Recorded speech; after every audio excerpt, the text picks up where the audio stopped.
Hello and welcome everyone to our next meeting of the Senior Fraud Task Force. And today we have a very full agenda as we go through and start investigating our work even further. I have just a few brief housekeeping items before we begin our program. We're going to ask each speaker to do a brief background introduction into their personal experiences, just to help us understand a little bit more about the work that they have done and are contributing to us today. And one of our members may be hopping out to give another presentation that she has to do, but she will be here for the majority of the meeting. So thank you, Laura. And we had a really great meeting last week. I thought that I really appreciated the candor and the quality of the conversation. So I hope that we will be able to continue with that in this work. I'm going to take one quick moment for a point of personal privilege. I found out last week that not last week, but right after our meeting, that a young man from my community of East Haddam, Connor Young, 16-year-old, just a wonderful contributor, and he tragically passed away. And our community is still kind of in pain from that. And so I'm just going to ask for a short moment of silence for thoughts of healings for the family and the community he left behind in East Haddam. Thank you.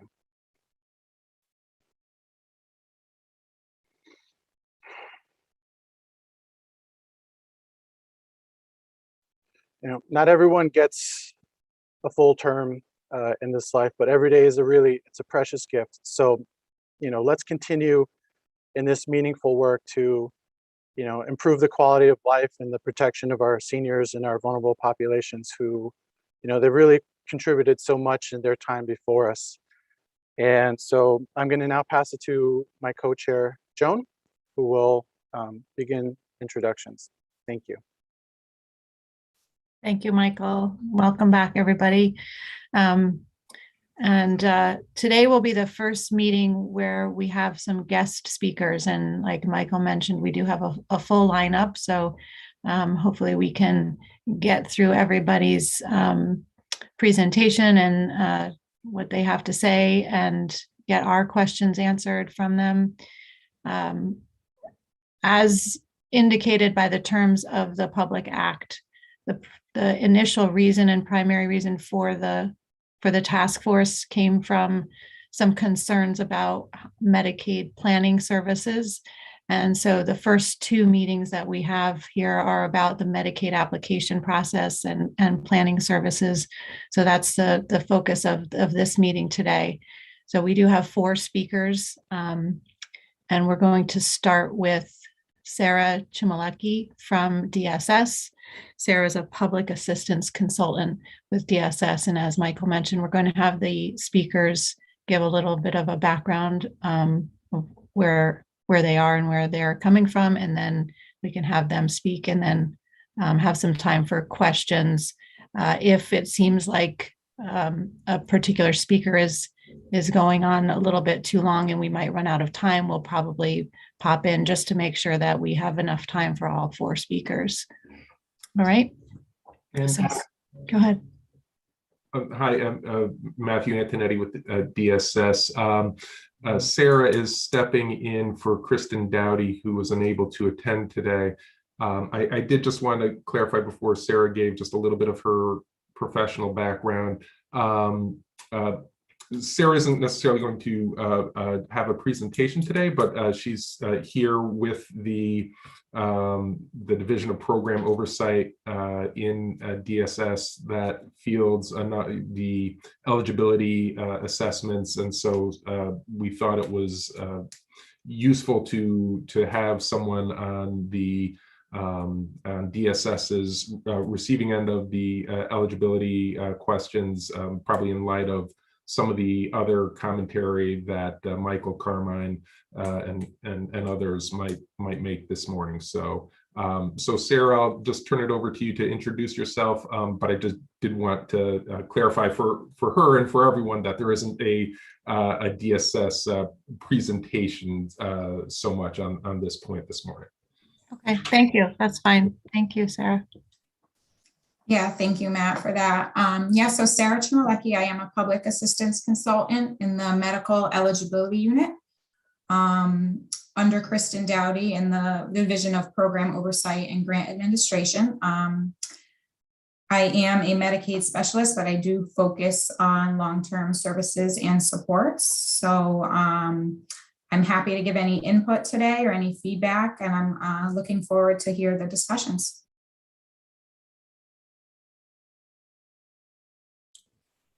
Thank you. Does anybody have any questions for Sarah before we move on?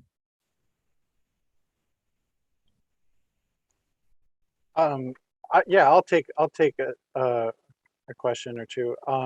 You know, in our previous conversation, Marie brought up this concept of the possibility of maybe updating the applications for Medicaid to make it a little bit more understandable for non-attorneys and regular folks who may be applying. Could you just share with us a little bit about your experience with this application process? Like, is that something you think might be feasible or helpful, or what is the general experience of those who kind of go through this application process, and how you know, how simple or easy is it, generally speaking? So we are in the process of revising the actual application form. It does take some time to do that, but that has been in the works for a while. So hopefully that helps, you know, simplifying some of the language and including more, you know, it is a very long application, but including more information that we can gather at initial application. We do have a standard of promptness that we've been meeting. Our timeliness for long-term care is over 95% currently. And, you know, each application is different. So the applications that come in, if they're complete and have verifications with them, the process goes very smoothly. There are times where workers have to send out multiple requests for information and clarifying items. So it really all depends. I haven't heard of any current or recent issues with the application process that have been brought to my attention, at least. Yeah, from my experience, I think we're doing pretty good with our timeliness and the process as it is now. But of course, I'm open to hearing other thoughts on that.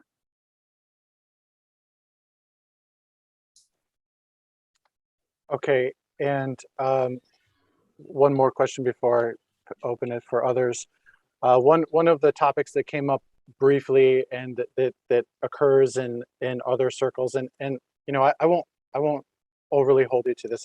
We're just trying to get, you know, really kind of candid understanding of things. There's this concept that's called presumptive eligibility, where when folks are trying to go through this determination process, that it can take a while, and the question of who pays and what are the outcomes from it, and when folks, if they're determined not to be eligible, that could be a problem. But if they are determined to be eligible, you know, they continue onward. But like, can you talk a little bit about this? Do you have discussions about that concept and what it would take, and would that be something beneficial that the Connecticut should look at? Do you have any experience with that?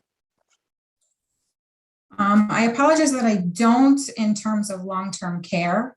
I know we do have some Medicaid programs with presumptive eligibility, but the amount of money that is involved in the long-term care programs, you know, I would assume that would be difficult to implement. I can, you know, bring that suggestion and maybe start a conversation about it with Kristen and our director, but I don't believe there's any current discussions regarding that with long-term care. Thank you, Matt.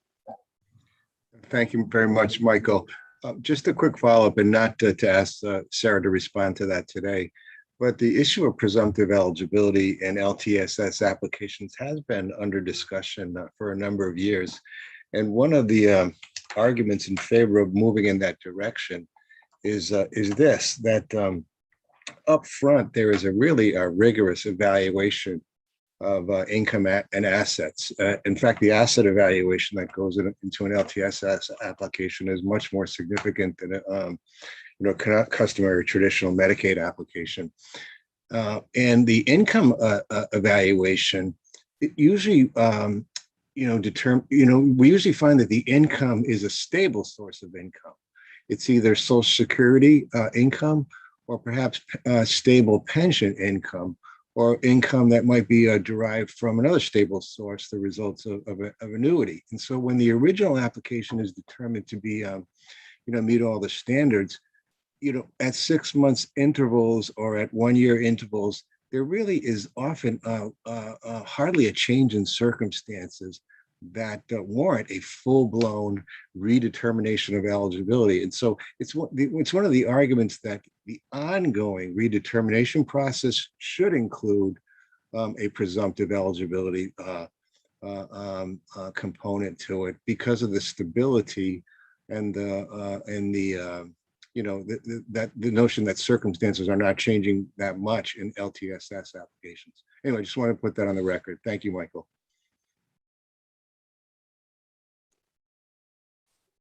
Marie? Right. Thank you. Sarah, I just want to thank you. And I was here, as I believe my colleague Matt was here in 2014, when the standard 45 days was not being met, and we really had some very difficult cases that we could not assign eligibility to, and therefore the community was really struggling. So there's been great work, and we see the process working so much more quickly now, especially through the Connecticut Home Care Program for elders, for persons with acquired brain injury and personal care assistance. And I do really appreciate the efforts. What seems to happen, and I want to make it very clear that I understand it is at times the consumer, but we're talking about consumers. Recently, we've had a rash of 90-plus-year-olds applying for the Connecticut Home Care Program. They're applying because they're sick, they're very old, they're very frail. Cognitively, they have incredible struggles. So when their bank statements get lost somewhere in the impact system and it's being requested 2 or 3 times, there's a tremendous hardship on these individuals to resend what might be easy for us, right? We take out our smartphone, we scan, we send it in, is not that easy for a 92-year-old. And those are the cases that I think we still need to do a little bit more. I want to expand on what Matt just said. Redetermination during the public health emergency, redetermination, discontinuance due to a failure to redetermine. We've had a moratorium. I think we're thankful for that, because it would have been very difficult to get our case managers out to these homes to provide the required documentation, because that's what it takes. These individuals cannot submit documentation on their own. So we're trying to find someone in the community who will get to their home, who will make them understand what it is the state is looking for, make them understand that sometimes they have to send it multiple times so that we can confirm their eligibility. Well, now that the moratorium has lifted, we are seeing record numbers of individuals who did not redetermine during the pandemic. And they are given a very short window to produce the required documentation so that they are not discontinued. Last night, we did 14 critical incident reports to PSE, because these individuals will be knocked off services effective next week. And without the services, these individuals cannot maintain in the community. So at times, and now I'll get into my opinion, but at times the Medicaid system that might work well for a younger individual, an individual with supports, does not work well for our oldest and frailest, the people who we really need to provide that safety net so they don't end up prematurely institutionalized and costing the state more money and in an environment where their family cannot get to them. There is a somewhat of a disconnect between the community options group and the eligibility hub, that sometimes communication doesn't occur. Some of the individuals who are slated for mandatory Medicaid discontinuances, their paperwork is in impact and it just has not been reviewed. So I'm just wondering if perhaps this committee could look at some of those inefficiencies, look at some streamlining that would result in keeping our most frail protected through the Medicaid process.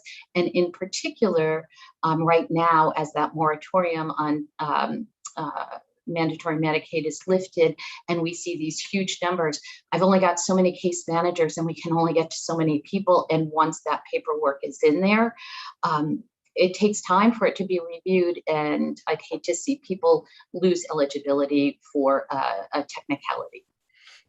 And thank you, Marie. Definitely everything that you're saying is concerning, and we need to make sure that people can stay on the programs that are so important for them, and it's difficult for some people. I don't know if the procedure and the streamline of DSS is part of our purview with the senior task force for against senior fraud.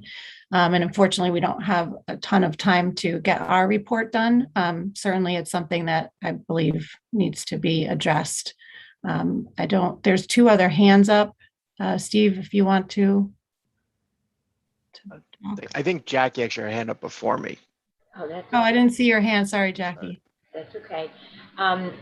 Sarah, thank you for being with us today. This is just a very quick question, and hopefully there is a quick answer.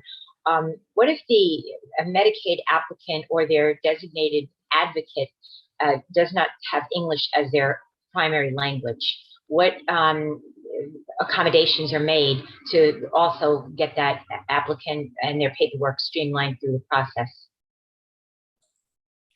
So we do have our applications and forms in Spanish as well. I'm not sure if that's what you're referring to, but we also have translation services that we contract with if we do need to reach out and communicate.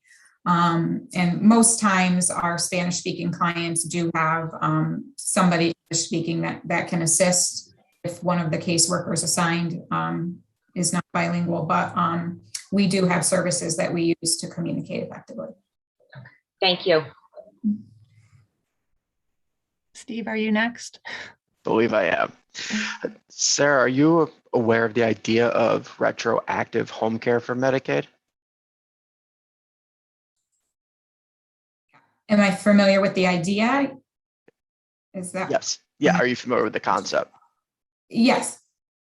Do you know of any studies at DSS regarding utilizing it in Connecticut? To my knowledge, no, not for the home care services. I apologize. I can see what information I can gather to see if there's any discussions about that, but not to my knowledge. That would be great. We'd really appreciate that.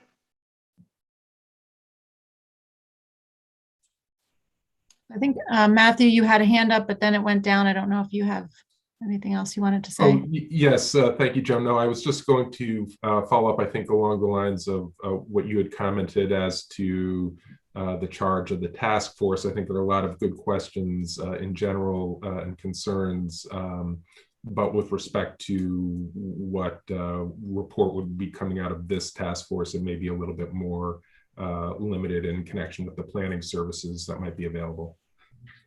Thank you. Yeah, and I believe Michael had mentioned Marie's comment, and it's along the lines of making sure that people have an understanding of what the application requires and kind of the pre-planning steps to applying. It was not necessarily that we were looking at DSS's reaction time.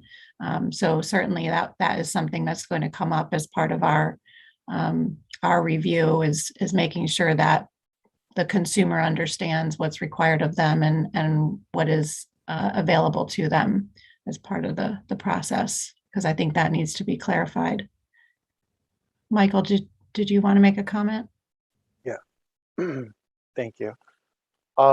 So yeah, to that point, Matthew, I'm going to ask Sarah about, like, are you aware of reports of fraud in the application process? Are you hearing reports of applicants being defrauded by non-attorney, non-government Medicaid application advisors, leading to denials? Can you talk a little bit about that, or fraud in the process, and how it may come across your desk or that you hear about it?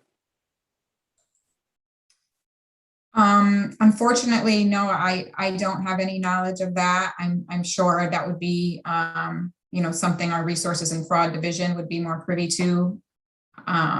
Again, I can gather some information, but I don't have anything to offer today on that. Okay. Thank you, Sarah. I don't see any other hands up. I don't know if anybody has any other questions for Sarah. Joan, only just, is Sarah going to be available for the remainder of the meeting in the event that any DSS Medicaid eligibility determination questions need clarification that Matt Antonetti isn't able to answer, or is she going to be departing right now? Sarah? I can stay for the She's on the line. Thank you so much. Okay. Okay, so I believe our next speaker is Michael Steinberg from Senior Planning Solutions. Michael, if you want to unmute and introduce yourself. Okay, good morning. Good morning to the task force, Attorney Wilson, Attorney Werner, and to the members of the task force. My name is Michael Steinberg. I am a partner and director at Senior Planning Services. On behalf of Senior Planning Services founder and CEO, Ben Mandelbaum, we do want to thank you for the opportunity to discuss the issue of senior fraud in the Medicaid planning process from the perspective of our company. For over a decade, we have helped thousands of Medicaid applicants and their families in several states with the Medicaid application, including the state of Connecticut. So my remarks today will provide an overview of the assistance we provide, with a focus on the value of what our customers have received from the application assistance we provided to them, as well as I will discussing what we do for our customers and what services we are not providing for our customers. So the first thing I want to touch on is Senior Planning Services. What are we doing and what our business model is? So I'd just like to first say upfront that our model of services, the company that our founder, Ben Mandelbaum, did set up, is not one that is providing legal advice to our customers. And I want to express in clear terms that we do not represent our services as such when somebody is retaining our services. The purpose of Senior Planning Services is to ensure the seamless and smoothest process for our seniors to obtain Medicaid benefits in a timely fashion. We believe we relieve a tremendous amount of stress, anxiety for the Medicaid applicants and their families with the service that we provide. The service that we provide includes gathering all the Medicaid documentation that is needed, all the verifications, all financial documentation that is needed, putting everything together in a clear package for DSS, for the Medicaid office, and ultimately getting them that approval in a timely fashion. Typically, the process starts, we get a call from a senior or a family member, and our first interaction with our consumers is providing them with some information and education about Medicaid that we derive from the publicly available information about the rules and guidelines applicable to that state. The information we provide in this initial interaction also includes the process and the documentation, along with all the verifications that Medicaid is going to need in order to determine their eligibility and ultimately get approved for Medicaid. Should somebody choose to retain Senior Planning Services, like I said, we assume the full responsibility to gather all the necessary documentation, all the financial information from all checking accounts, savings account, whatever financial information Medicaid is going to need as long as information from vital statistics, whether it's birth certificates or death certificates. So every single document that Medicaid is requesting is on us to gather for the seniors and the families. We take all that information, we get all the verifications, we review it, like I said, put it into a nice complete package for the Medicaid office in order to get that approval. So not only is the service that we are doing right now helping, we help provide the incredible service to our senior population, we are also making the job of the DSS office that much easier. And just to echo Sarah for a moment, the turnaround time has definitely gotten a lot better. Right now, currently, our turnaround time in the past 12 months is 65 days from the date of submission until we actually get that approval. And what we have seen is by the fact that we are taking and helping out all these seniors and the families and doing all that legwork for them, and with us understanding what documentation and how Medicaid likes to look at things and what they want to see, it allows us to submit that complete application without the needs letters going back and forth. So that is what the service that we provide. From the very beginning of the process, we suggest and we advise to our customers that the eligibility issues can often arise in complicating long-term care Medicaid application process, and that all cases, all Medicaid application cases will benefit from a review of an attorney with the experience and expertise in Medicaid and elder law. We continue to encourage at any point from the beginning of when we are speaking to them until all the way to the submission of the application. We are encouraging our consumers to reach out if they know of an attorney or elder care attorney who has the expertise or the experience with the Medicaid process and the elder law, to reach out, have that conversation with them. If they don't have any relationship with any attorney, or they are asking us for elder care attorney, we would give them a couple of names for them to reach out. However, the relationship between the client and the attorney is solely between the client and the attorney. It's a complete separate contract.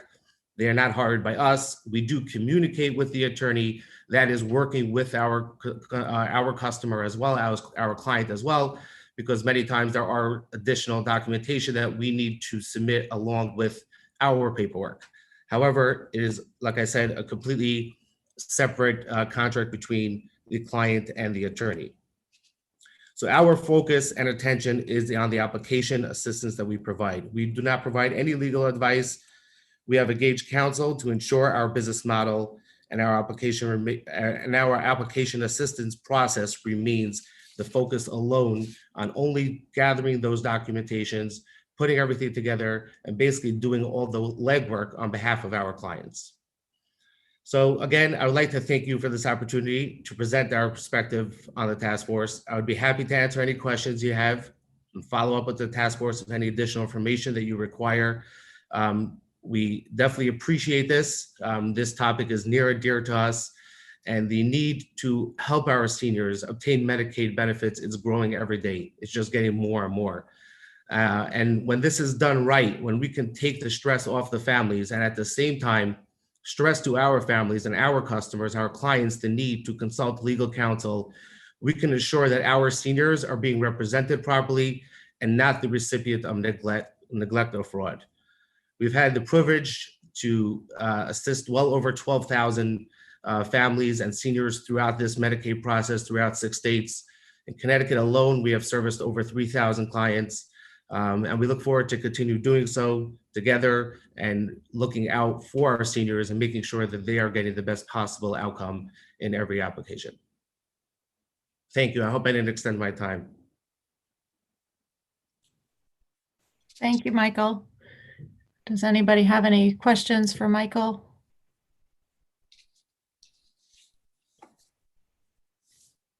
Michelle?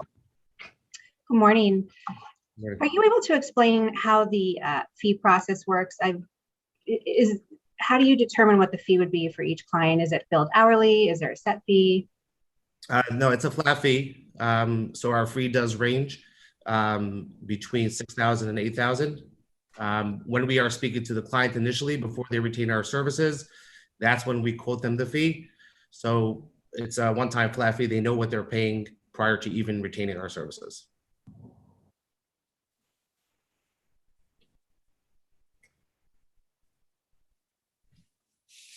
Anybody else? Michael Warner? Thank you.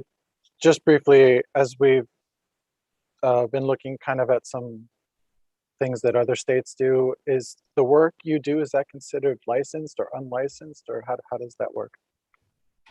No, as of right now, there are no licensing needs to do the work that we do. Okay, thank you. So I have a question. You say that you don't give any legal advice. So what is the procedure if you find that a client doesn't qualify? If they're not immediately, eligible financially, what is the procedure for SPS at that point? If do you have them sign on to pay that fee, even if they're not eligible? I mean, our clients that we are retaining are not retaining our services when they're down to $0, because for two reasons. First of all, they wouldn't have any more money to pay us. And number two, it does take time to gather all the necessary documentation to put everything together, especially many families we come across that reach out to us have been getting involved in mom's or dad's finances over the past year or two and have no idea where mom's or dad's stuff may have been 4 years ago or 5 years ago. So many family members are coming to us without the knowledge of even where they would be able to find this documentation, and we have to do that digging. So it really depends on how much information, how much legwork is going to be needed. But yes, if somebody has a large amount of assets, obviously, again, regardless of what their assets look like from when we speak to them all the way until the very end, we're saying, hey, listen, we're not attorneys, we're Medicaid experts. We're here to do the legwork for you, put everything together and submit it. There are many options out there. You need to speak to an elder care attorney. We're not attorneys. We cannot advise you. Do you know elder care attorney? If not, I could be happy to introduce you to one. So we make that very clear from the beginning and throughout the process. We are here to make your life easier. We're here to put everything together for you, take over this cumbersome and exhausting process, for the families. So that's really what it is in a nutshell. Right. So it's more of the paperwork that you're doing. So if somebody has a unique or circumstance where there may be policy reasons that they could protect some of the money or make sure that their spouse gets enough money or their disabled child, those are all planning services that you don't provide because it would be based on the law. The UPM. Our families to reach out. We encourage all our families, strongly encourage, I should say, to reach out to an elder care attorney. Yes. Matthew, did you have a question? Yes, thanks. So obviously, it's a substantial fee that's being assessed. In general, for the 3,000 or so clients that you've had in Connecticut, how far in advance of the actual application process, in general, does SPS get involved with a client? So I don't have the exact numbers right in front of me, but I would venture to guess that most of our clients that are signing up with senior planning are almost there. I would say under probably 3 to 4 months left before they're going to need Medicaid. Okay. So if a client comes in and you see that they're, as part of the paperwork and the evaluation, you see that there may be a care agreement or some sort of trust or something that is in the overall paperwork, how are those handled in when SPS is making the application assessment? Is there any, and I understand, you make the suggestions for having an attorney review the materials, but when there are legal documents or contracts within the overall, whether it be a care agreement or other within the paperwork, how does SPS handle those in putting the applications together? Well, again, that's something that would go to the legal side. So again, we would tell the family, listen, we're not here to dig into those trusts and all other agreements that you're referring to. you need to seek a legal counsel. You need to get out there, hire yourself an elder care attorney. We're here to take that burden off your shoulder and make sure that Medicaid is getting everything that they need in a timely fashion. So that's basically who we are. We're the experts in gathering all the necessary documentation and expediting the process by ensuring that all the paperwork that DSS is looking for is there. And so if there's something in the history that you find that requires an affidavit from a physician or from a child or something, you wouldn't be preparing those? SPS doesn't prepare the affidavits. In what sense? You know, a lot of times we have to submit affidavits with the application to explain some things that may have happened in the financial history. And, you know, if SPS is not doing legal work, does that mean that they don't do those affidavits as part of the application? And then the customer would have to go find a lawyer to do that? Anything that would require legal work, the customer would have to go retain themselves an attorney. So all our clients know from the get-go that we're not going to be preserving assets for you. We're not going to be giving you legal advice. We are, and I think everybody probably knows this, the burden that and the anxiety levels of family members and seniors, and I think Sarah was alluding to it before, or somebody else, I apologize if it wasn't Sarah, the amount of work that falls on their shoulders. I mean, when we meet with our clients, the stress level that they're going through just with their day-to-day lives, and then just not knowing even how to get these documents, and the runaround that people are getting from financial institutions is absurd. You could wait on hold for an hour and a half and then get disconnected, and then thinking that you have to fax something to one place, and it's extremely overwhelming, time consuming. And we've had people that, you know, spoke to us, thought about hiring our services, decided not to, started doing it on their own, and then came back and say, I can't do this anymore. And that's just from gathering the documentation. So I understand, you know, DSS thought process of why we need to do this, because we need to ensure that they actually qualify for Medicaid, but the amount of work that they have to go through and the sleepless nights and the anxiety is tremendous. Yeah, no, I understand. I mean, I am a private practice attorney and I do Medicaid applications. So we do that as part of our service as well. We just are also able to do, you know, the legal work behind it too. So we're trying to figure out, you know, are these consumers getting the proper advice? And if you can't give them protection advice, and there's laws on the books that allow them to protect assets for their spouse or for a disabled child, are they getting that?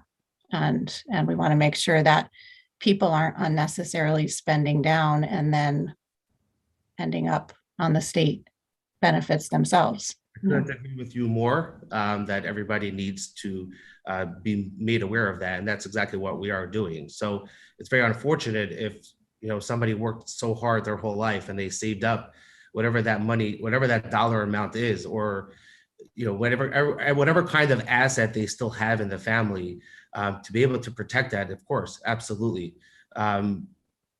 We have nothing to gain by them not saving their money. To the contrary, we have everything to gain for them to save their money, because they're just going to be happier at the end of the day. So we're looking to do best for every single one of our clients. We have very clear practice with our legal counsel, very clear guidelines of, you know, ensuring that we're not practicing law and we're not advising our clients. And therefore, we strongly recommend and suggest to every single one of our clients, go seek legal counsel. You know, you never know what's out there. Just listen to what they have to say. Information never hurts. Right.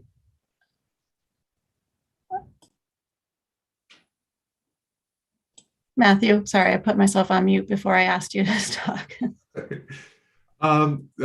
Thank you, Michael. So on average, how many hours would you say goes into service for any particular client and getting everything ready for the application?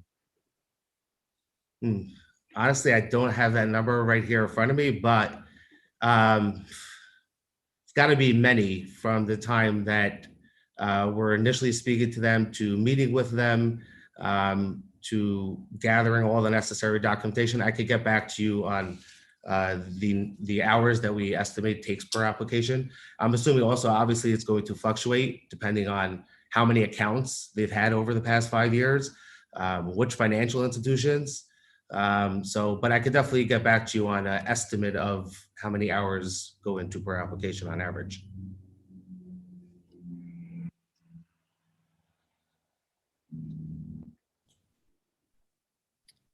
Carmine? Good morning, Mr. Steinberg. How are you? Good, how are you? I'm well, thank you. I just have a few questions. Senior Planning Services has a referral process with some nursing facilities, correct? Referral, do nursing homes send us referrals? Yes. Does Senior Planning Services, as part of that referral process, isn't it imperative that Senior Planning Services contacts or reaches out to the family as opposed to relying on the family to call Senior Planning Services? I mean, most times the facility is actually sending us the referral on the recommendation of the family, asking to please have Senior Planning reach out to me. Yeah, no, I'm sorry. I'm just kind of inquiring in terms of the referral process. If Senior Planning Services has a protocol, or you've previously stated that there's a protocol that it's imperative for Senior Planning Services to reach out to families rather than waiting on families to reach out to Senior Planning Services. I'm not sure which protocol you're referencing, but maybe you have heard me say that it's been more beneficial for a family member for us to reach out to them than for them to wait for them to reach out to us. And the reason I say that is because many seniors and many families don't understand what goes into a Medicaid application. So they may be thinking to themselves, oh, wow, I have $10,000 left. That's a lot of money. And it is. I'll take $10,000, but $10,000 is a lot of money, but not when you're looking for long-term care and not when you're going to need Medicaid. So it's really the fact of the family members not understanding of what goes into a Medicaid application and how long it's going to take them. And that's why if a family is open to a phone call from us, yes, we would be reaching out to them. And you're talking about the complexity of a Medicaid plan, is that right? The Medicaid application. The complexity of a Medicaid application, is that correct? Well, it's not the actual physical application. It's the overburden of gathering all the necessary documentation that is needed. Okay. All right. So the service that the company provides is the kind of the logistical task or administrative task of putting together a Medicaid application, right? Correct, with all the necessary documentation and verifications, correct. And the fee that your company charges, is there a referral to an attorney after the fee is charged by your company? No, we recommend them that they reach out to an attorney. So our fee has nothing to do with the fees of the attorneys. So even prior to them actually becoming our client, we recommend that they do reach out to elder care attorney to discuss their situation. But yes, our fee is 100% separate. Okay, so even prior to being hired, you suggest to possible consumers or clients that they contact attorneys. Correct. Legal advice. Again, if somebody's telling us straight up that they have absolutely no money and no assets, no nothing, then it would be useless to say that, but yes. And is that done in writing, or is that done orally by one of the representatives? No, it's verbal. It's verbal? Okay. And your company has a website, right? Sure. Right. And the CEO is Mr. I hope I get his name right, Mr. Mandelbaum. Mandelbaum, yes. Mandelbaum, excuse me. Now, in his bio, there's a message from him where he talks about choosing the right facility, dealing with legal and governmental matters or government matters. Are you aware of that? Not off the top of my head, I'm not aware of exactly what it says on his bio, to be honest with you. Okay. But your testimony is that Senior Planning Services doesn't do anything revolving at all around legal matters. Correct. Okay. And finally, and then I'm going to be quiet because I appreciate the committee's opportunity to give me a few questions. When speaking with consumers, do representatives of your company apprise the consumers of what, if any, relationship your company has with the various nursing facilities in Connecticut? Do they ask that? Sorry, if you don't mind repeating that. No, my apologies. I apologize. Does your company apprise any of your consumers or clients of the relationship between your company and the various nursing facilities in Connecticut? So we don't have any, it depends what you mean by the word relationship. Many of our referrals come from skilled nursing facilities. They come from assisted livings. They come from home care agencies. And that's really where the relationship starts or ends, the fact that they're referring somebody to us and we get them approved. So, it's really the fact that they have sent us a family member our way. We've done a good job. The family was happy. They were happy. So they would recommend us again. That's really where our relationship starts and ends.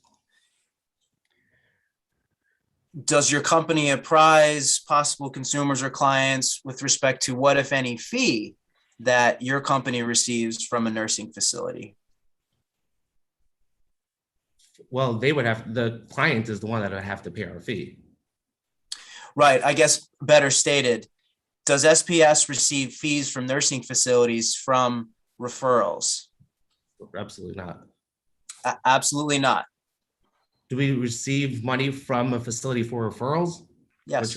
No, there are situations that do come up where a facility may have a patient in their facility that has no money and has been sitting there and there's no payer source. The facility may reach out to Senior Planning Services, say, hey, I would like to hire your services to be able to obtain Medicaid benefits for John Doe. In that situation, the facility would have to pay our fee to do that Medicaid application. Not sure if that's what you were referring to. Well, I'll sum up and then I'm speaking after. I appreciate your time. Finally, you've recommended to some nursing facilities in Connecticut that Senior Planning Services, there's a form in the admission packet so that families or residents are aware of Senior Planning Services and the services that it provides, right? Possibly. I'm not sure exactly what you're referring to, but very possible that we do go out to our nursing homes and explain the importance of getting these individuals started on Medicaid when they walk in the door. Yes. Yeah, I'm sorry, I wasn't clear. I apologize. I'm referring to a senior planning referral form to be added to each admission packet. We don't have a specific referral form I don't believe that's for a admission packet. We have referral forms that facility can send into us or assisted living can send to us. Or anybody can send to us. You could go online and fill out a referral form. But I don't believe we have any specific admission packet referral forms. In fear of overstepping my boundaries here, I appreciate the time. Pleasure. Thanks, Carmine. Michael, you have your hand up? Yeah, just briefly, and thank you so much, Michael, for your time. I was just wondering generally if you, I'm just curious as a brief survey, like as you place folks or as you help them apply, are you seeing more people going into facilities or more people choosing to be home-based? I'm just curious. Since COVID, I would have to say that there's definitely a nice trend to home care. More than before. I won't say that most of our applications are people that are currently in a nursing home, but there's definitely more of a trend of people trying to stay home. Okay, thank you very much for your time. I really appreciate it. Thank you. Steve, you have your hand up? Yes, thank you. Michael, I have a few questions. The first one, you talked about that you're the Medicaid experts. How did you obtain that expertise? Today, through our experience.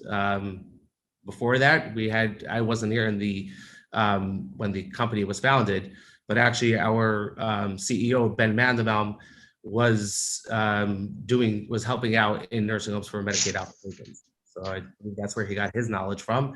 And then he started that company. So he helped out with Medicaid applications. He's not certified in Medicaid applications. To the best of my knowledge, you don't need to be certified to fill out a Medicaid application, correct? He's never had additional legal training on it. I don't want to speak for him. I can ask him if he has. I don't know for sure or not. Does SPS as a company provide training about Medicaid statutes to its employees? We have, well, yes. I mean, we have legal counsel that we consult with all the time, and ensuring to make sure that we're not overstepping our boundaries and we're not practicing law. So, yeah. That's not what I asked. I asked, what is the training protocol for your application staff? Well, we have the, like I said, legal counsel. Mostly Ben Mandelbaum is consulting with the legal counsel and then passing down all that information. But basically, in a nutshell, is we're here to do their legwork, and that's it. If anything else beyond that, regardless of what it is, we need to suggest and advise and strongly encourage our families to go seek legal advice. Thank you. Sure. Matt? Yeah, thank you, Joan. And Michael, also, thank you so much for taking the time to appear before us this morning. And also extend our greetings to Ben Mandelbaum, the founder and current CEO of your company. I previously disclosed to the task force that Senior Planning Services is a business affiliate member of the Connecticut Association of Healthcare Facilities, but I wanted to further disclose that that is not a cash center, or there is no profit center associated with that relationship.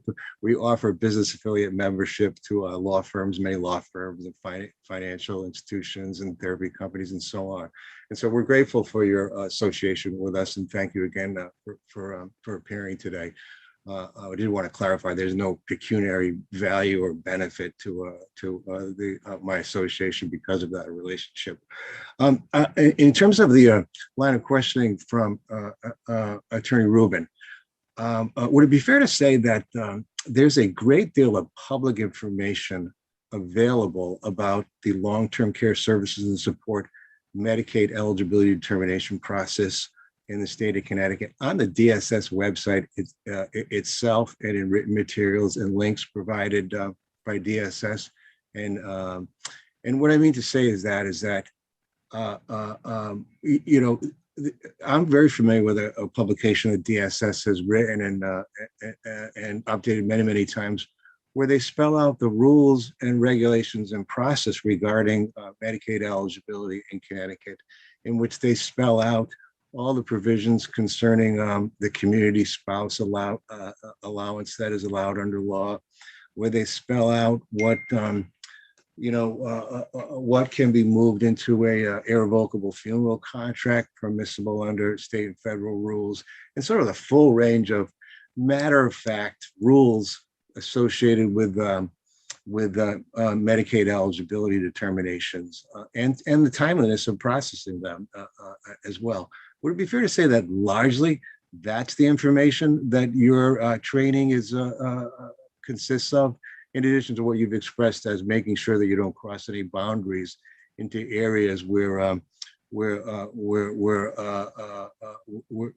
your work could be construed as something other than gathering the material, packaging up the application, and providing application assistance? Would that be a fair characterization of the information that you're informing consumers about? What is available already publicly? Well, yeah, I mean, if we do get questions from our clients of what a Medicaid allowable expense is, which, like you said, clearly states on the DSS website. I believe the examples are, paying your medical bills, prepaying your funeral contract, even talks about spousal cases on there. So yeah, that part of what information, and I believe I mentioned it, or maybe I may have passed it over in the beginning, and I apologize. What I said in the beginning, our initial consultation with the families is kind of educating them about, the Medicaid rules and guidelines of what is going to be needed. And generally speaking, when that client does come to us and they're down to the last dollars, we do ask them if they did set up a prepaid funeral. And if they didn't, we say, well, as per the DSS, as per Medicaid office, and you can go check it out clearly on their website, you can do that. So yeah, for those couple of items, that's what would go into our what's called Medicaid education. Yeah, thank you so much, Michael. Thank you, Joan. Thanks, Matt. I think one of the things I just wanted to clarify, and I think there was some line of questioning about it, is my understanding is Senior Planning Services is affiliated with, I think it's a billing company, LTC, I think it's called, that does the billing for nursing homes. Is that correct, Michael? So there's an affiliate relationship between Senior Planning Services and the company that does the billing for nursing homes. Well, actually, there was, but yes, go ahead. Was that? Can There's, you? Again, I don't. Yeah, I can comment that there is. I don't remember the exact date. A couple of months ago, there was LTC was. May not be the same affiliate as it was, but yes, LTC Consulting was an affiliate company that does billing for skilled nursing facilities, affiliate company to Senior Planning, yes. Can you explain that affiliation, how it's affiliated? Well, it was the owners of LTC Consulting were our partners in, or still are partners in Senior Planning Services. That's the affiliation. Okay. So when you say there's no financial benefit for Senior Planning Services related to the billing, that's not really accurate. What do you mean? You had mentioned earlier that SPS really doesn't have a benefit in whether people get on sooner or later. But if they're billing for the nursing homes. Sorry to cut you off. Senior Planning has a very big benefit of getting people onto Medicaid in a timely fashion, because that means we did a good job. So if it takes us 65 days, it means we did a good job. If it takes us 180 days, may or may not have done a good job. Well, that would be true of anybody who's helping people with, applying for Medicaid. But most people don't also have the connection with billing for the nursing home itself. And the nursing homes obviously get different rates if people are on Medicaid versus not on Medicaid. So I'm sorry, did I miss your question? Did it go? No, I'm just clarifying that, there's other avenues besides just doing a good job if the business is affiliated with doing the billing for the nursing homes.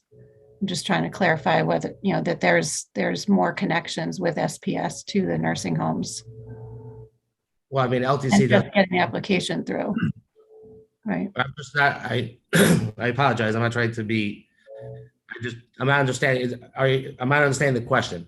I apologize. If you don't mind, just. My question was, are you affiliated with the billing company? And you've answered that. So. Carmine, hand up, and then it's 11. So I think we need to move on to the next speaker too, if you want to do a quick I think question. we should have questions from members only for the purpose of this task force to get from guests. Okay.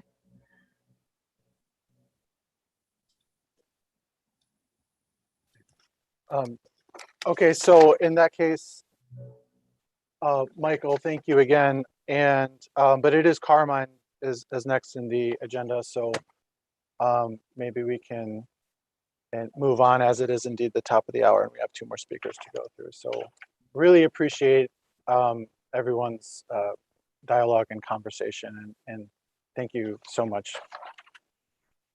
Yeah, thank you, Michael. So Carmine Perry is the next speaker.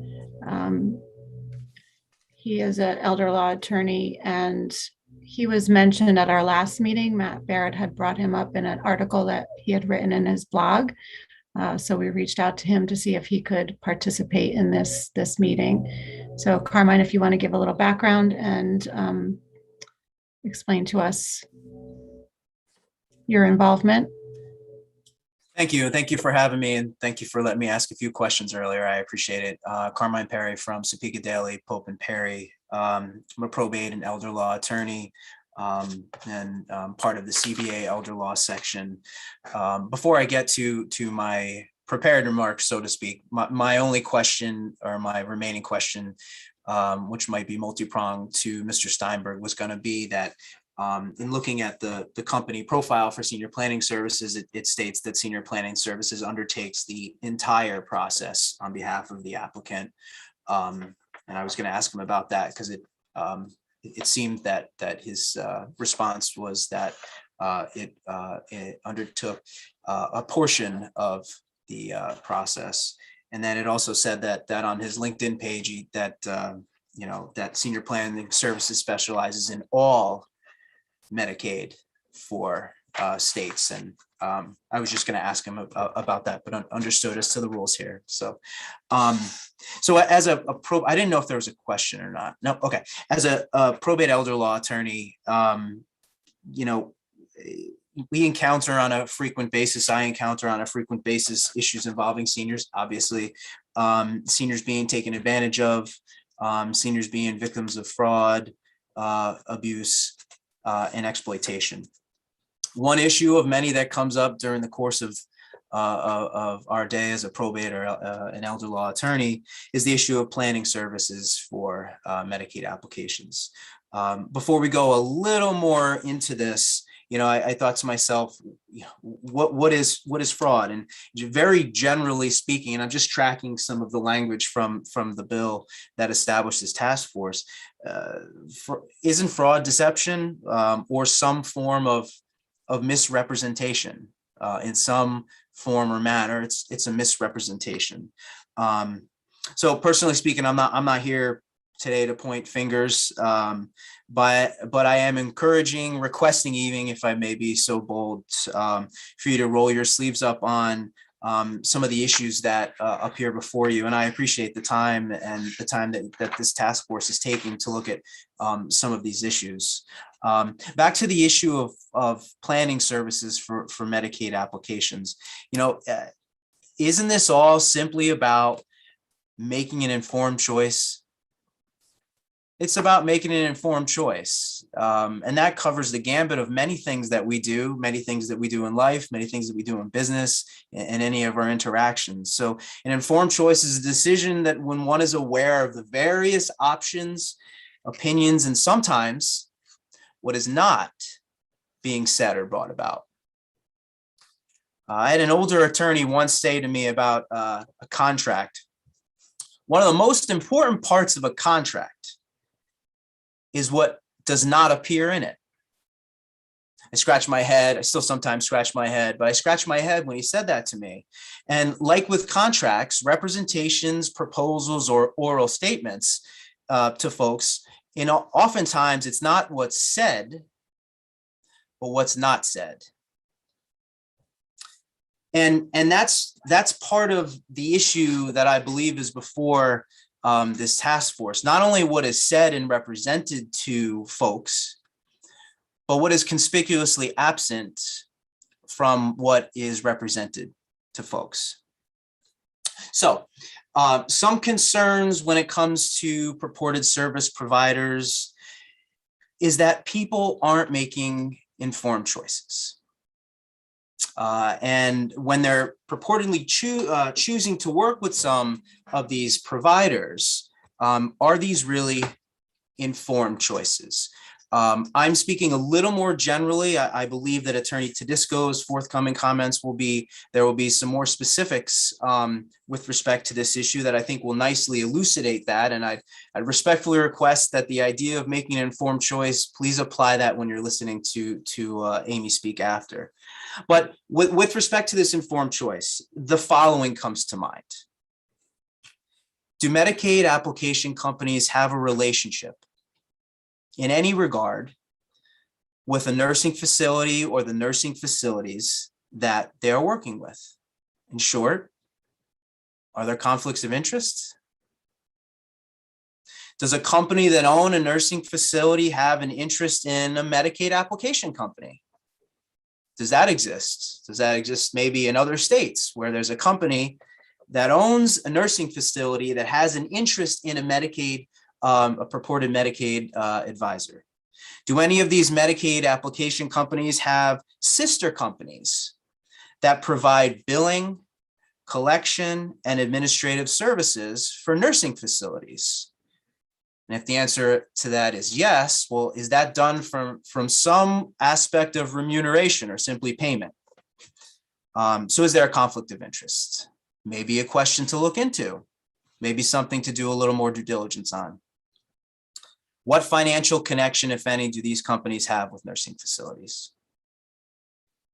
And then if there is a relationship, does it involve, and I don't know, but these are just questions. These are, I'm just kind of bringing as an elder law and probate attorney, does it involve implementation protocols where upon an admission to a nursing facility, a referral is made to one of these companies? Is there a company referral form within the admission packet? Remember, being admitted into a nursing facility, I can't imagine what it's like for folks, but it's quite a chaotic time. And a packet from a nursing facility provides some reference points for some idea of, not control, but it orients. So you look at all this information in that packet.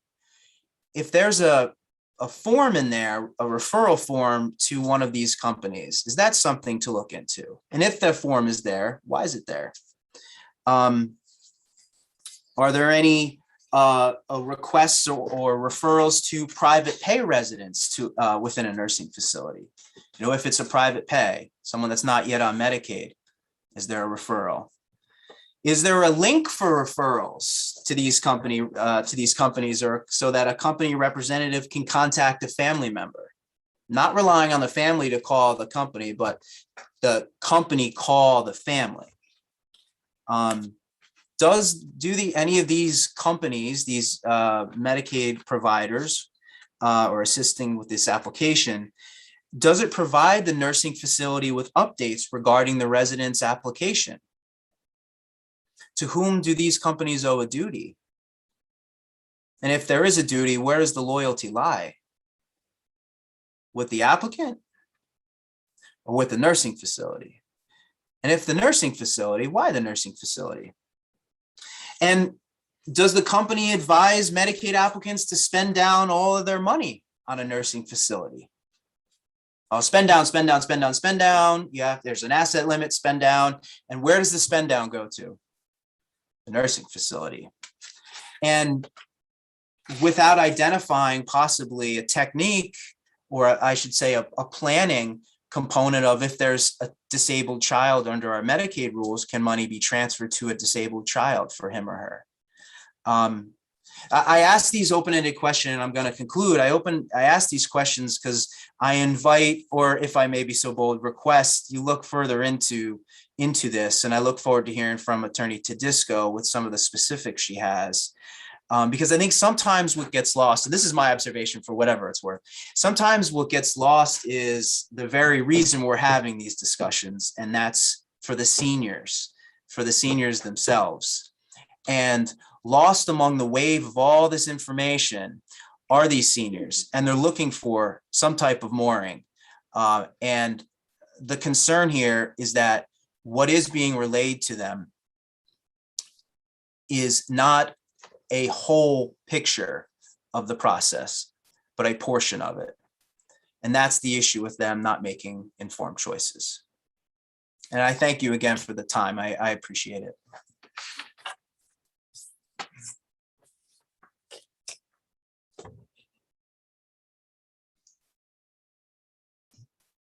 Hi, Marie. Hi, Attorney Perry. I just want to, not so much a question, but also to add to your remark and your line of questioning on informed consent. I'm wondering if also the option of returning to the community is ever discussed. Is it assumed and confirmed that that client is going to remain in the skilled nursing home because that is to the best interest of all the parties, the planning party, the nursing facility? Connecticut and the Department of Social Services has worked so hard to rebalance Medicaid spending, and individuals should be given an option to live in the least restrictive environment. So to your line of questioning, have they been informed about, the spend down, the options for other types of financial devices to support a disabled person? I'm wondering if there's ever any conversation about, or does SPS look at the option of using those dollars to create a home and community-based plan? So.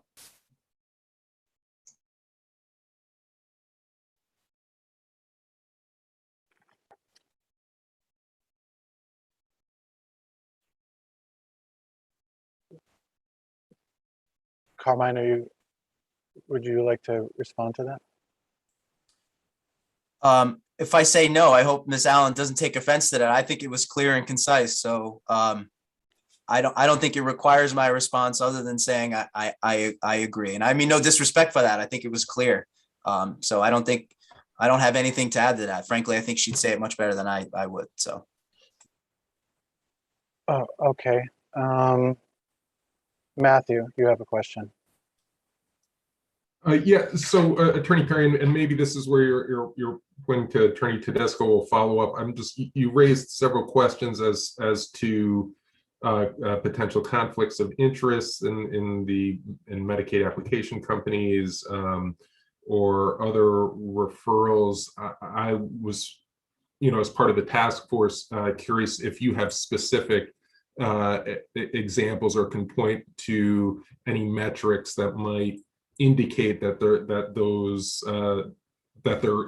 is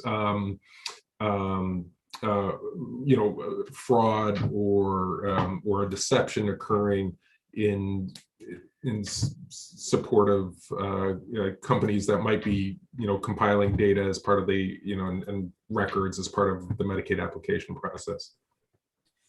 I think Attorney Tedesco's comments will in part address that by bringing out some specifics. The point of my comments today were to invite or respectfully request that type of due diligence be further conducted by this task force. I am anecdotally and sometimes directly aware of some issues that have arisen, but I think Attorney Tedesco's comments do address that, at least in part, if not completely.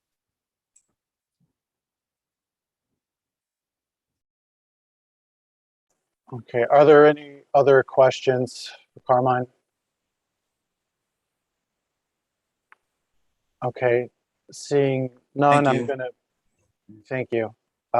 So yes, I'd like to move on to Amy. Thank you so much for joining us. Thank you. Can you hear me okay? Yes, we can hear you okay. Okay. Yeah, if you wouldn't mind just doing a little brief background introduction, and then Yes. we'll happy to hear from you. Thank you kindly. Happy to do that. And I want to shout out and say hi to Marie. I haven't seen you in a while. And to Lara, Stani, and Matt Barrett, who I know when he was at DSS from a different life, right? So thank you for having me today. My name is Amy Tedesco. I'm an elder law attorney, estates and probate in Fairfield. I live in Trumbull, so I know Michelle Jacob. And thank you for your work, Michelle. You do a great job in Trumbull.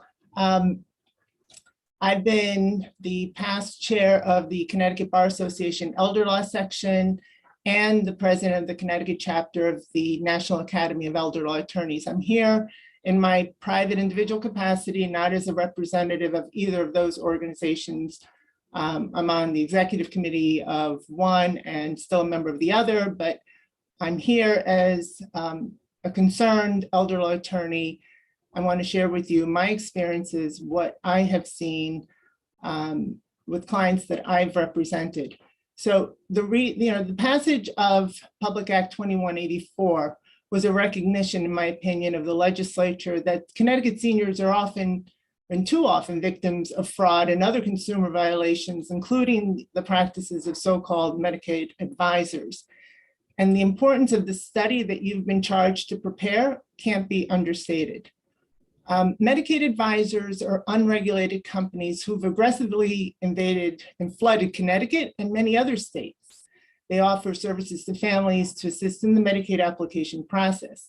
There's no dispute. Federal law sanctions or allows, permits, codifies lay assistance and representation in the Medicaid application and hearing process. There's no question or dispute about that. Anyone can help somebody fill out a Medicaid application, but the problems arise when Medicaid advisors provide families with wrong information and they fail to disclose the relationship that some of these companies have to the nursing home, which then results in conflicts of interest and consumer protection violations. Medicaid's been called one of the most complex of all federal laws. And without boring some of you who already know what Medicaid is, I think, and from my standing of the membership of the task force, I think it would be helpful to give you an overview of what Medicaid is. Some people incorrectly interchange Medicare, Medicaid. You'll hear clients say, I need to know how to apply for Medicare. No, you don't need to. That's an automatic. Medicaid is an extremely important governmental health insurance program that provides medical benefits to a number of eligible groups, including the aged, blind, and disabled individuals. And sometimes you'll hear it referred to as Title 19, and that's referring to the statutory reference of Title 19 of the Social Security Act, codified at 42 US Code, Section 1396. So it's a federal program, but the cost share is 50% covered by the state and 50% covered by the federal government. Each state administers its own Medicaid program. In Connecticut, it's the Department of Social Services that administers the program. And each state also has some flexibility under the federal law to establish the eligibility rules and requirements. The rules for Medicaid eligibility in Connecticut differ if an individual is married or single, and if the person is going to be in a nursing home, or if the person will be living at home in the community under a Medicaid waiver program, or if the applicant has a disabled child, or if maybe the circumstances of that applicant fit under one of the several exceptions to the transfer of asset rules that would allow an applicant to transfer his or her assets to another person without any penalty and become immediately eligible for Medicaid. All of this to say, there's no one size fits all regarding eligibility. It's not, as Carmine said before, a spend down, spend down, spend down for everybody, no matter who you are, no matter what your circumstance is. So I want to give you, I think it would be helpful to give an example of the very special complex rules that apply to a couple that's married. So if we have and I'm just going to, these numbers are just examples. So let's say you have a couple that's married and one of them requires long-term care. So the couple is considered a unit, right? So all of the couple's assets are totaled and counted. They're all considered, with the exception of certain assets that have been carved out and protected for, we'll call her or him, the community spouse. That's the well spouse. That's not the one in the nursing home or the one who requires the home and community-based services at home. That the community spouse is allowed to keep the home residence if he or she is living in the home and it's a home residence of any value. So I'm in Fairfield County, and you can imagine, someone in Greenwich is not going to be necessarily applying for Medicaid, but I use that as an example. If I have a $20 million home and I'm the community spouse, I can keep that home. The state will never lien it. The state can never require me to mortgage it, to pay half of it. It will never be liened at my death. When I die, if my husband was on Medicaid, that asset is mine, free and clear.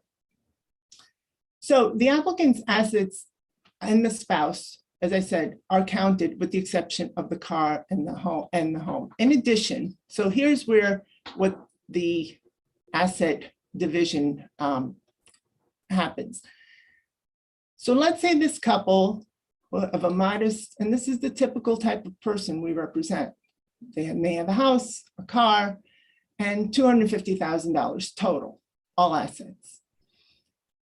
The law is the couple, the community spouse, the well spouse, is entitled to keep the lesser of 50% of that, right? So that's $125,000, it's 50% of $250, or 130,380, whichever is less. Now that 130,380, that number is adjusted yearly.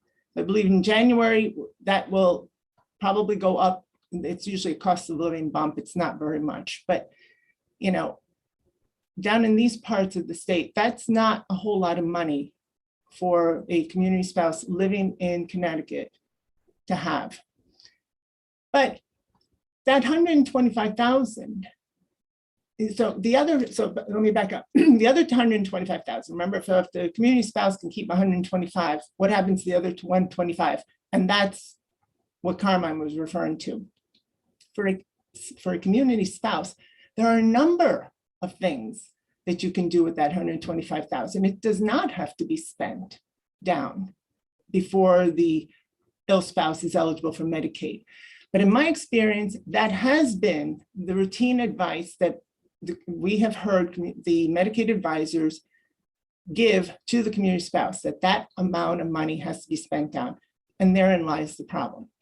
The options that are available to a community spouse with what to do with the other 125,000 is, what if there's a disabled child? Federal law allows all the assets, if the spouse was so inclined, to be transferred to a disabled child, and the ill spouse immediately is eligible for Medicaid. What if the community spouse instead wants to buy a specific kind of an annuity? That is also possible. She can take that $125,000 and buy a single premium immediate annuity. That, by doing that, she gets to keep her 125 plus, there is no spend down. What if she never worked? Which, you know, we don't see that too often, but sometimes you do now. And she has almost zero Social Security, maybe $400 or $500 a month. There's a process through the Department of Social Services, through a fair hearing process, where she can petition to keep 100% of the assets. And not one penny would have to be spent down. Now, if the individual is not married, there may be other circumstances where some of the money could be protected, or all of it. Does the person, again, have a caregiver, have a disabled child? Did the applicant live with his or her child in the applicant's home for a period of 2 years? And during that 2-year period, he or she would have been in a nursing home had it not been for that caregiver child. The home can be transferred to that caregiver child. Maybe somebody else was providing services and is entitled to receive compensation. So the point is, there are so many different aspects of Medicaid law that it's not a one-size-fits-all. I want to illustrate some experiences that colleagues have shared with me in Fairfield County regarding Fairfield County nursing homes. It was 3 separate instances involving 3 different nursing homes, but all 3 community spouses were advised by the Medicaid advisor they were working with at the referral of the nursing home that before his or her spouse, who was the person in the nursing home, would be eligible for Medicaid, that the home residence, who I just told you before, is a protected asset, not even looked at, not counted. At that home residence, they had to get a mortgage and give 50% of the proceeds from the refinance to the nursing home. Now, in one case, the community spouse was smart and realized this just can't be true. She maybe heard something, you know, where the house is always protected for whatever reason. Fortunately, she sought the advice of an attorney. The other 2 weren't so fortunate, and they went out, they mortgaged the houses and paid over 50% of the equity in their home to the nursing homes. So how do these families get referred to these Medicaid advisors? Sometimes the referral comes from a town senior center, sometimes from a discharge planner at a hospital or a home health agency, but most often we see it from the nursing homes, admissions, and business offices. Those are the first points of contact. I can't tell you the number of calls I get sometimes from distressed community, prospective community spouses. The spouse isn't yet on Medicaid, but the well spouse calls and says, oh my God, my husband, my wife is going to be a private pay. I was just told Medicare has stopped paying for rehab and he or she is going to be private pay in 2 weeks. How am I going to afford this? So in Fairfield County, so my personal experience has been that the nursing homes refer families to Senior Planning Services, LLC. And you've heard about that organization this morning. And I'll call it SPS going forward. There might be others. I'm just going to talk about my experience and what I have heard. So excuse me, I'm sorry. I'm going to pardon my interruption. We want to have an initial kind of presentation around fraud and then have an opportunity for questions. And we're trying to kind of keep a similar amount of time for the initial presentation and then get into questions. So maybe you can wrap this part up and then we'll open it to questions if that's okay. Oh, all right. I wasn't aware that there was, and I was getting into where this whole issue about the conflict of interest and the consumer protection issues lie. And I wasn't aware I had a time limit, and I apologize. Yeah, I wasn't aware there were time limits, so. Yeah. I will have my testimony available, but I don't think you can really question me unless I can get through. And let me try and summarize what I have as far as my testimony. So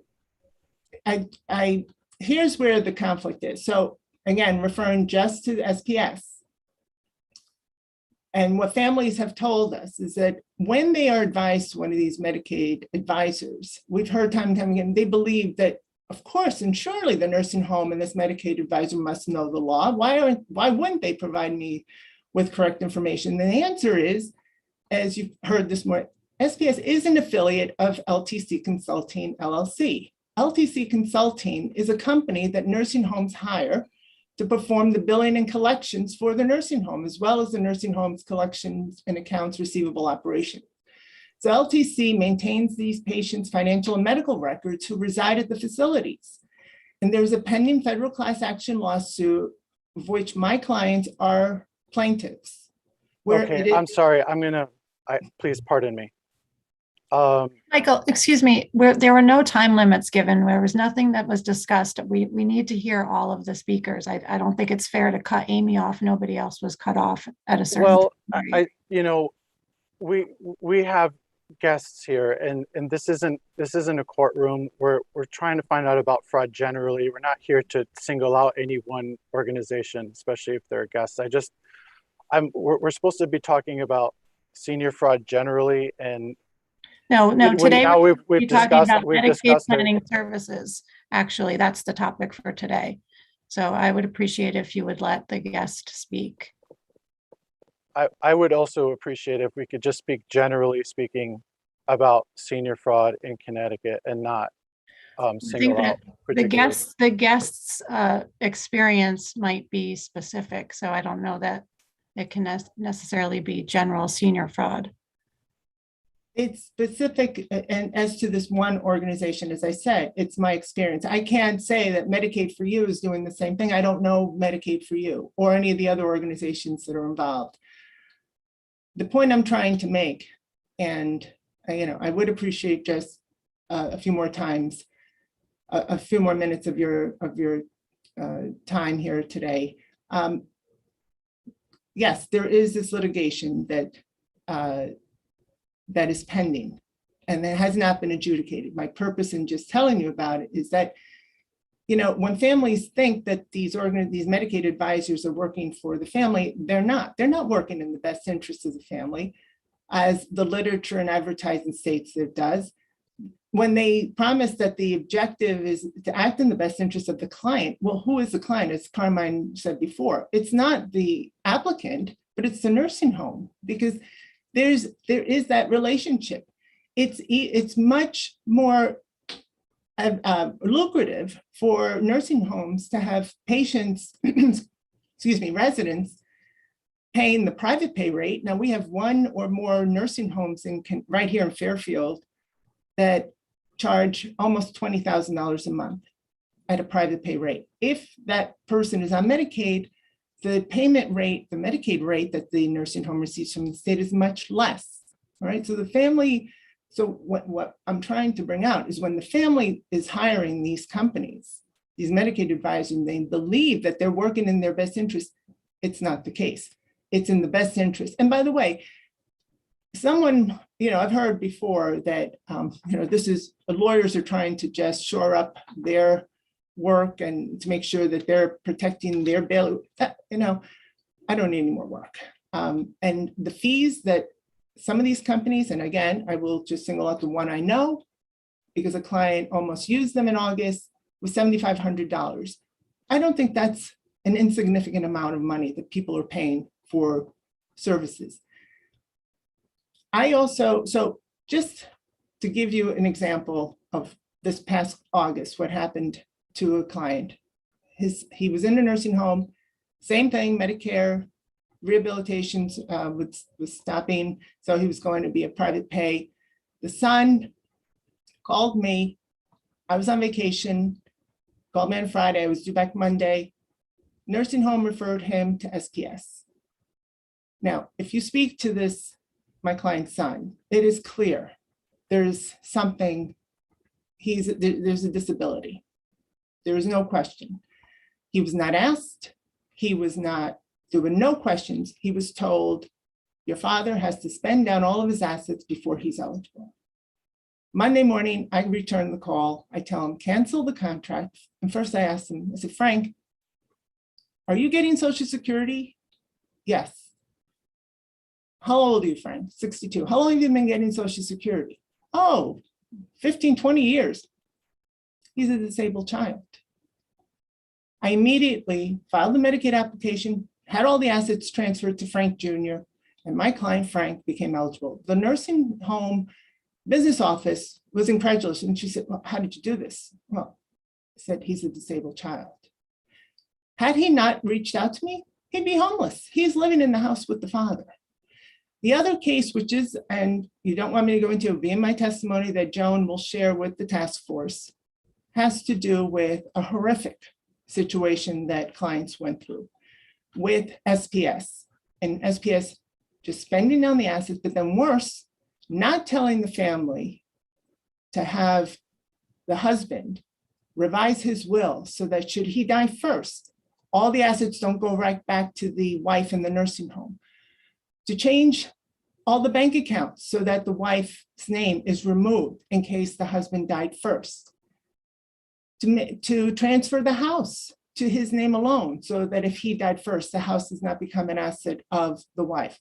And guess what? The husband died first. Wife, who's now a nursing home beneficiary of Medicaid, inherits $250,000. And guess what has happened? She goes off Medicaid. We had to spend down all that money. And when asked, SPS said, oh, well, auxiliary financial matters, we just lightly review those with the family. No other explanation. I will conclude, and you can read my testimony in full. I just want my request to you. There are protections which should be required of not only of Medicaid advisors, and I'm asking that the following be included in your report to the state legislature. Any Medicaid advisor who is to give a disclosure to a Medicaid applicant or his representative in writing of all relationships, including the ownership and affiliations it has with another entity that provides the billing and collections for the nursing home and provides the nursing home's collection, accounts, receivable operations, or any business or relationship that might be a conflict of interest with the consumer. Any Medicaid advisor prior to entering into a contract with a Medicaid applicant or his or her representative give the consumer a disclosure in writing stating that the failure to seek the advice of an elder law attorney prior to applying for Medicaid may result in significant financial loss.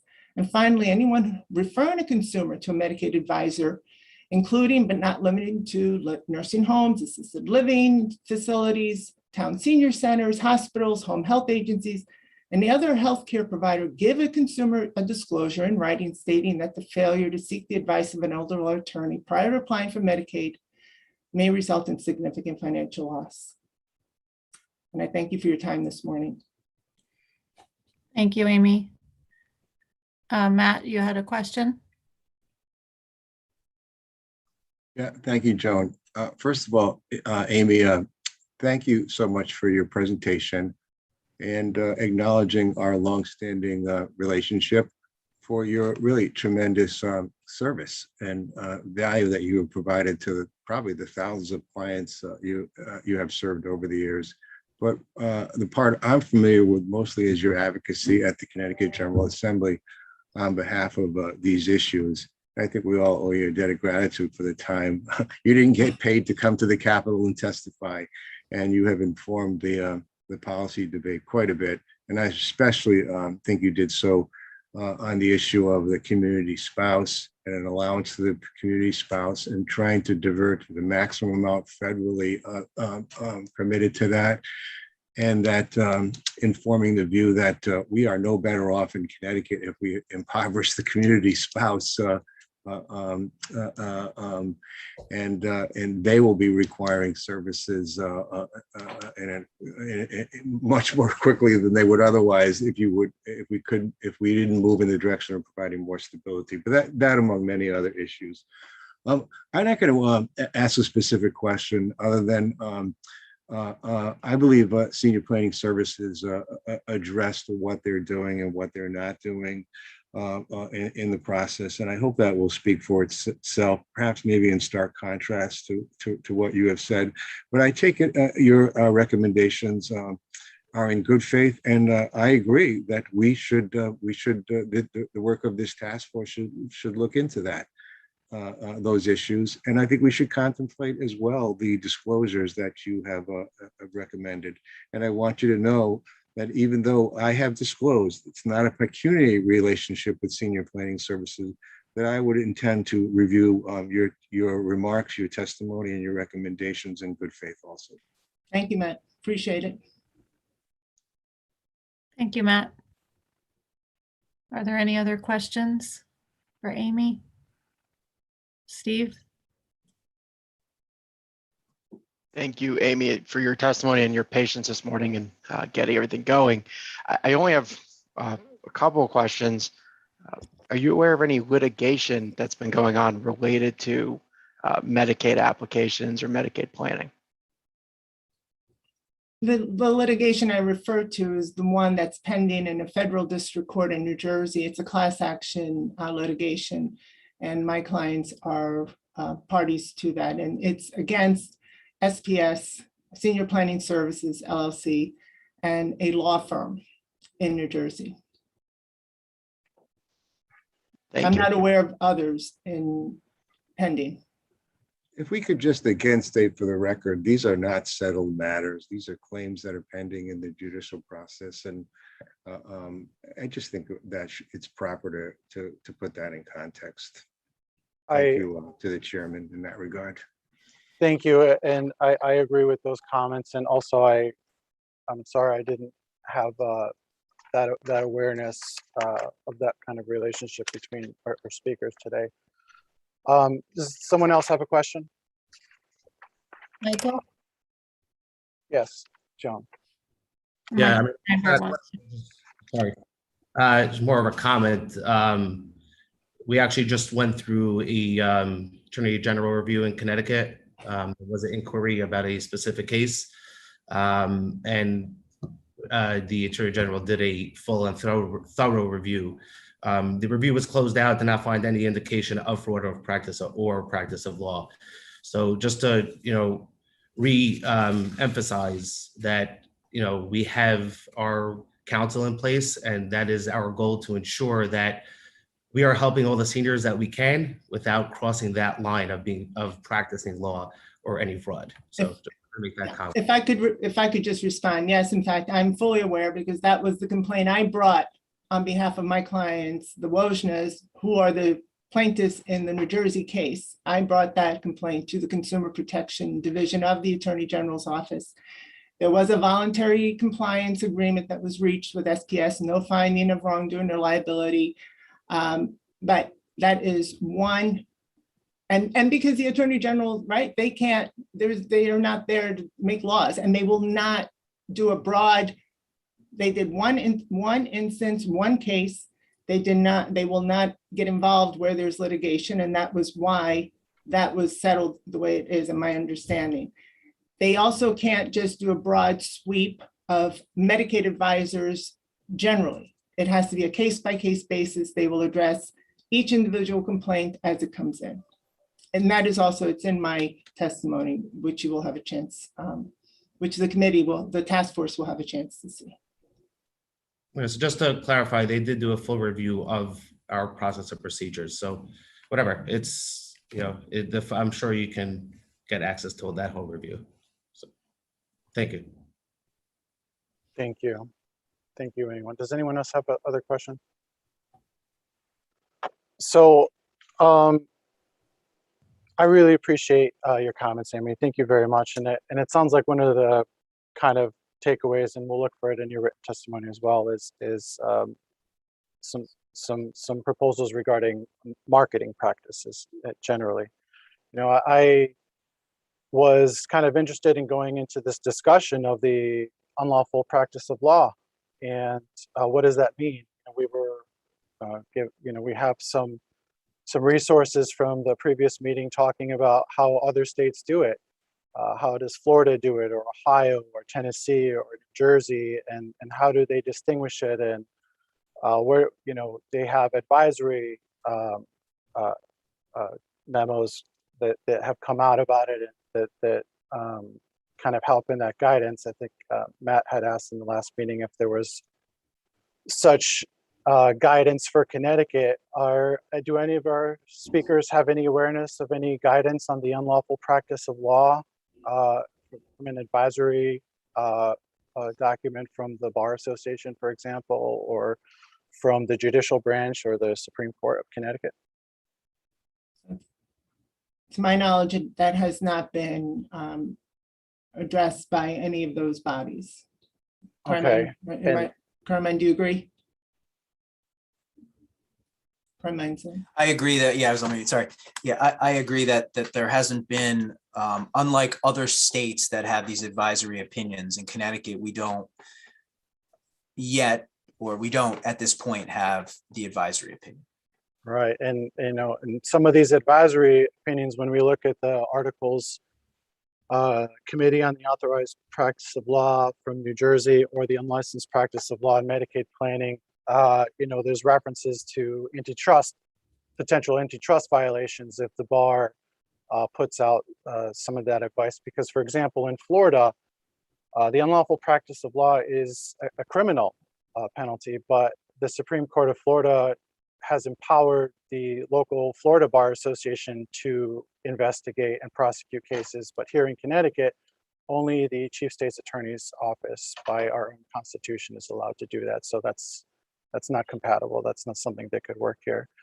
And also, excuse me, Michael, also because Connecticut has a voluntary bar association, right? So in these other states that you're mentioning, they are mandatory. So they are intertwined with the judiciary. So you have a mandatory bar association that has the backing of the judiciary. We have a voluntary, you don't have to be a member of the Connecticut Bar Association in Connecticut. Right, no, exactly. And we're kind of a function of the legislative branch, and yet all of the other states that have this more formalized practice of laws is exactly right. That's governed through the judicial branch. So I just wanted to point out that, for example, in the unlicensed practice of law and Medicaid planning, on I think it's the third page, they kind of state some of the activities that are constituted over there, what the unlawful practice of law is, and one of them is establishing irrevocable trusts, establishing qualified income trusts, the hiring of attorney by a third party to review, prepare, or modify documents for customers if payment to the attorney was through the company.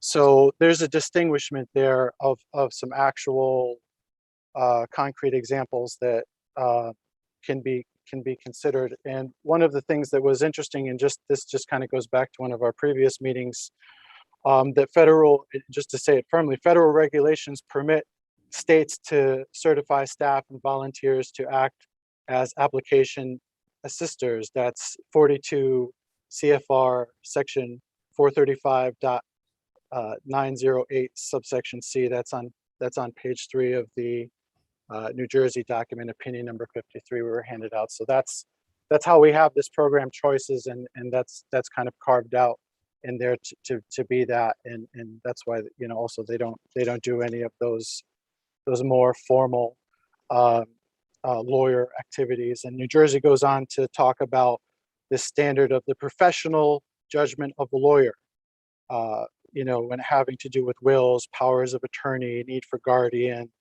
authority to transfer assets. And, you know, I'm not aware of any allegations of some, you know, whether the SPS or any of the other Connecticut companies doing that. And these are all complaint-based models. So the complaint has to come first for the investigation to occur. So, you know, maybe we can, you know, for the next meeting to talk a little bit more about how the other states deal with that concept. But it's quite different from the way that Connecticut is set up and structured, and how, how we have only our state's attorneys have the authority to prosecute cases like that. And I have some more comments, but I'll reserve it for later. Mr. Moore, may I say one thing, 2 sentences or less? Sure.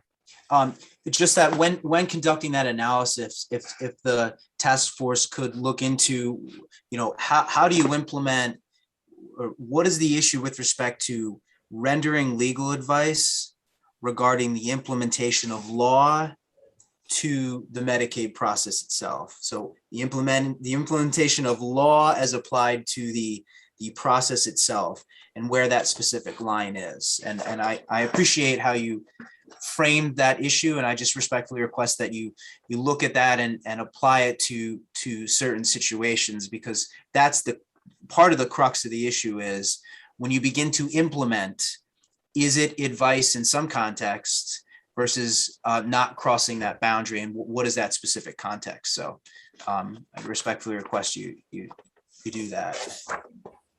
And I just want to make one final comment, that the fact that Connecticut has not deemed these Medicaid advisors violating, you know, and practicing law without a license and the unauthorized practice of law, that somehow does not mean that they are not violating consumer protection laws. And our whole basis for being here, and as I said, the purpose, and this one of the main purposes of this task force and its creation under the Public Act, was to investigate the consumer protection issues that surround the practices of these companies. So the fact, I don't want you to take away from this, the fact that we don't have Medicaid advisors being considered practicing law without a license mean that they're not doing something that's inappropriate. If that makes sense. Thank you, Amy. Thank you, everybody. I agree. I think, you know, there's a definite need for some changes to enlighten people, and as Carmine mentioned, allow them to make an informed choice. And I don't know that anything in our report that encourages that and distinguishes things goes against what anybody here testified to today. I mean, we all want the consumer to get the right information and be able to protect as much as they can under the law, and keep what they can and get that proper advice. So coming up with ways that we can make it clearer for people, as Marie had mentioned earlier at the beginning of the process, and make it clear for people when they really should seek out that legal advice to make sure that things are protected. And it sounds like it's probably more than just saying you should see a lawyer, you know, because not everybody's going to necessarily believe that that's something that they need to do. But I appreciate everybody speaking and everybody's point of view. We have about 10 more minutes before we're supposed to cut off. It looks like Matt has his hand raised. Did you want to say something, Matt? Yeah, thank you so much, Joan. Just for the purpose of the next meeting, and I am grateful that Sarah Chimolecki was able to join today. And of course, I'm sure the commissioner wouldn't appreciate me asking for the assignment of her staff on an ongoing basis. But I think it is helpful to have Medicaid eligibility determination specialists, if time permits, to be either available at these meetings. In particular, and this would be just as background to continue to inform the overall discussion. And I know DSS has made these presentations many times before the Medicaid Oversight Council, so-called MAPOC. But just some data, or maybe a slide or two from one of their recent reports on the dramatic rise in Medicaid cases in the system. I'm most familiar with the most recent report, where we have, I think, near 1 million persons in Connecticut, individuals or families, that are now eligible for Medicaid. If you count the so-called SLIMB, QUIMBY, Medicare beneficiaries that are also eligible for Medicaid payment. So there's it wasn't that long ago that there were only 500,000 Medicaid beneficiaries in Connecticut, and this is very an extraordinary growth in the program. And while I applaud and commend the Department of Social Services for their report today that they're keeping up and that they're in compliance with the standard of process, as my good friend Marie Allen mentioned earlier, that always hasn't been the case. By the way, this isn't a blame game. I always say blame's a messy thing. You start pointing the finger, you get a little on yourself at the same time. But we all need to continue to work together to make sure that these Medicaid applications continue to move properly through the system, not in an improper way, but because we all know the disastrous consequences when this system can be really bogged down, and huge delays are characteristic of the process, versus what we're experiencing now, which is, I wouldn't say it is not without its imperfections, but we are in a much different place than we were perhaps 6, 7, 10 years ago in terms of the process of these cases. And I'm not just speaking about long-term care services and support cases. I'm talking about food stamps and Medicaid eligibility for families as well. Noting that we don't refer to that as food stamps. I probably just aged myself. It's SNAP, not food stamps. But anyway, if a DSS could provide maybe perhaps just repackaging what you have already. And then there's this question of a commensurate number of state employees in the system that addresses this enormous new sets of demands. I believe DSS has done extraordinary work in terms of streamlining processes, centralizing, moving to online systems. And again, I think that you have material on this already. And I think that not for presentation per se, but Mr. Perkis is keeping kind of a resource page, which I think is really quite helpful. Attorney Warner referred to a couple of documents on there earlier, and maybe this just could be added to those pages, but it would also give people the opportunity to maybe ask some questions about that. And then finally, Joan and Michael, to Carmine's point, I think it's a reasonable question, and I'm glad we will roll up our sleeves and try to get to this. The question of if I have an awareness that the community spouse rules are the following, and I know this because of publicly available information on the DSS website itself versus various other issues. If I'm aware that so much can be set aside in the irrevocable funeral contract, if I'm aware that dollars can be set aside for to sort of give credit, if you will, for services that have been provided to a disabled family member, and the full range of issues that go into this complicated process, and that persons like I'll say it, like Joan and Carmine and Amy have probably done, you could say, extraordinary work in helping that. And at the outset of this even task force, believe I said that they have even created law in some of the work they have done in terms of distinguishing between their interpretation of federal rules and how maybe perhaps the state interprets federal rules, and they prevailed on a number of situations. And perhaps the one that I'm most familiar with is how it's now permissible in Connecticut to annuitize an asset in one fell swoop and make that an excluded asset for the purpose of eligibility determined. Perhaps that's an oversimplification of what has happened, but nevertheless, it was the work of this legal community in Connecticut that I think led to those kinds of results. We should look into that, because I have heard nothing thus far that suggested that the awareness and the communication of these policies and procedures represents the practice of the law, or the unauthorized practice of the law in the Medicaid planning agencies that I'm familiar with. And certainly, I think Mr. Steinberg's remarks in that regard speak for themselves in that regard. But I certainly am open to evaluating the question that Carmine Perry has asked about the rule plus its application in practice. So with that, thank you for the opportunity to make a concluding comment, Joan and Michael. Thanks, Matt. Thank you. I'll let you close, Joan. I'm just gonna say, just to take again a step back, and I'm actually gonna echo something that Matt was talking about in the last meeting, which is that we are an exploding aging population, the 6th oldest in the USA. The state has been working diligently across silos, across agencies, across branches to help people to live in the setting of their choice in the least restrictive means through these rebalancing efforts. And these rebalancing efforts are generating a lot of savings.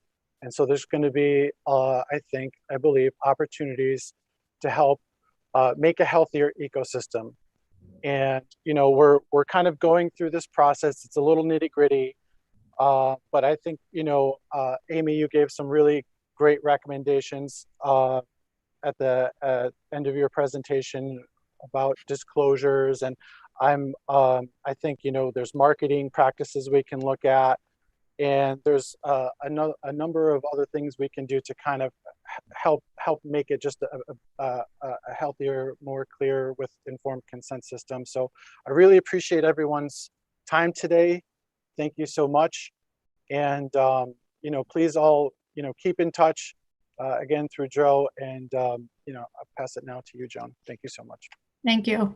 Yes, I appreciate everybody coming on today. I definitely think it's important for us as a task force to hear the stories that are happening to consumers. I think one of our speakers mentioned the difficult part is that the consumer doesn't know what they don't know, and oftentimes they don't even realize that they've spent down unnecessarily, or they've lost funds that they could have retained. And so hearing from people is really important for us.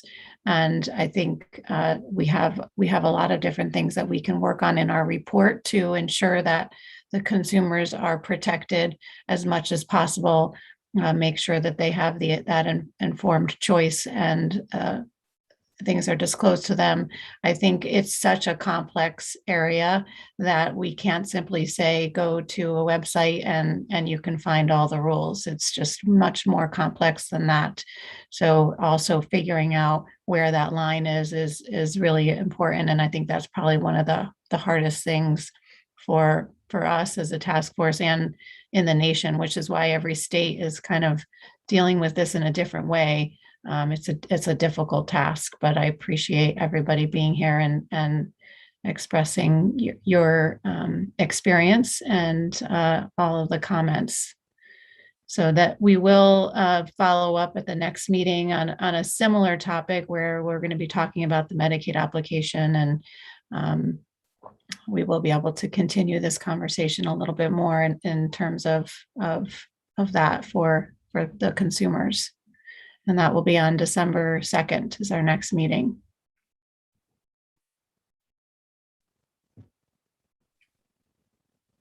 And other than that, I think happy Thanksgiving to everybody. Thank you, Joan, and thank you to our witnesses today. Yes. Bye, everyone. Happy Thanksgiving.